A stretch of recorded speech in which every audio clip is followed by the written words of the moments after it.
A little bit bright there. Hi everybody, Bobby Ogilvy, Project Manager and Professional Coach. So today's question, what is Porter's Five Forces? Okay, it is a tool to help you think about competitive strategy or business strategy, or sometimes it's even called things like competitive intelligence, anything in that end. And because we're dealing with strategy, it is an art. You can look at the forces and factors in play, but we're still dealing with it at the highest level, something qualitative and broad. We're trying to understand the forces in play and come up with a decision, but it's not, bottom-up algorithmic, right? Now, obviously, then when it comes to the managerial aspect, we want to quantify some of these so that we can be making more clear and kind of rational decisions around these. But at high level, I just want to say that strategy is always an art. So what are Porter's Five Forces? It's us trying to conceive some of the forces in play. And so the way they would describe it, the way Porter would describe it, is that you have the main one in the center. There's a nice diagram I'll show you here, which is industry rivalry. And that's in a simple sense, your competition, selling the same or very similar products and services. And then the four other forces around it, which he shows in these directions, are power of suppliers, the bargaining power of suppliers, the bargaining power of buyers, threat of substitutes, and threat of new entrants. So I'm just going to go over what these are, and I also kind of want to add in a time phase of things, because these are all dealing with competition, but some are immediate in the moment, and some are more long-term about, I would call them risks, or competitive shifts.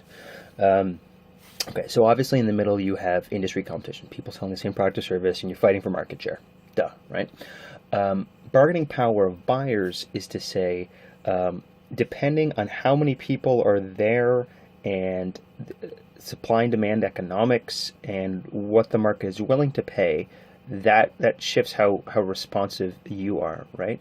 How responsive you need to be. So if there's few people in the industry, you as this service provider, you can basically dictate more about how people will operate and do things. So particularly if no one else is selling, you're the only person. I mean, that's what we call a monopoly, right? So you have a lot of control then. But so think of just the opposite sense. If there's a lot of if there's a lot of buyers picking from many people and they're driving down the price, they're commoditizing the price. Or you could think of even if it's oversupplied and the demand is low, right? That so a high supply, low demand, that's going to affect price. And then let's go back to the top, the supply end, right? If there's lots of people supplying it, what this thing is then, so again, back to the supply demand economics of it, right? High supply, low demand, that's not good for your price. In this sense, supply can also deal with your supply chain. So if you think of there are things that you're reliant on, the analogy is easier when you think of a physical product, because it's easier to spot steps of the value chain, right? So I want to make a candy bar, and I need to get my chocolate and get my peanuts and get my caramel, and I need to make the bar and package it and put it in a box, whatever, right? So if parts of those steps can somehow get disrupted or become more costly, they become risks to me. In a digital sense, you might think of it maybe more of aspects of what do I need to have my e-commerce store, or there's some other risks in terms of me even just being able to supply that to the person.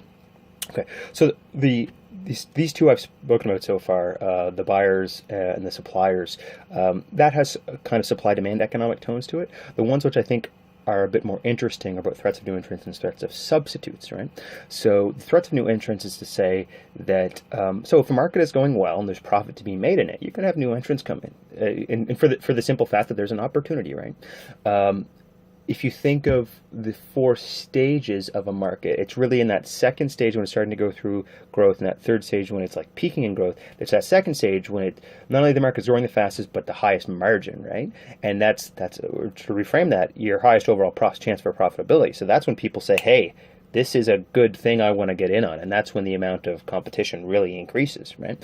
And that changes the dynamics of how you make profit and how you compete in that space. And this, broadly speaking, this is dealing with the notion of competitive advantage. How does one generate and maintain advantage over a market? And the classic way, if you study this at a graduate level management, MBA level, would be that you're trying to have a more differentiated product or service that is unique, no one else offers, and is harder to replicate, and then that means you have this cool, awesome thing no one else has, right? And that would kind of align with notions around blue ocean strategy, whereas maybe more classic notions would just be around, I don't need to have a better product or service, I just need to defend market share.